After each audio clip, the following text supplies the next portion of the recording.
காலையில் 9:15 இருந்து 3:30 வரைக்கும் ஸ்க்ரீனையே வெறிச்சு பார்த்துக்கிட்டு இருந்தா உங்கள் அக்கௌண்ட்டில் லாபம் வந்துடுமா?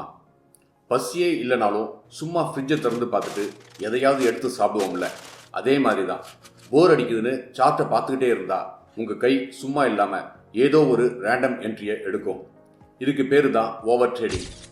ஒரு விஷயம் நல்லா புரிஞ்சுக்கோங்க, ட்ரேடிங் ஒரு பிஸ்னஸ். அது நீங்கள் போர் அடிக்கும் போது விளையாடுற வீடியோ கேம் கிடையாது.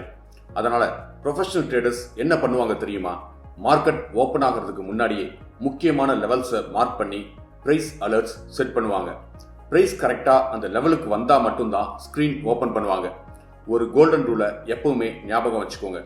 ஸ்க்ரீனை சும்மா பார்த்துக்கிட்டே இருந்தால் உங்களுக்கு நிறைய ட்ரேட் கிடைக்கும். ஆனால் உங்கள் செட்டப்க்கு பொறுமையாக காத்திருந்தால் தான் ப்ராஃபிட் கிடைக்கும். Don't watch every candle, wait for your level.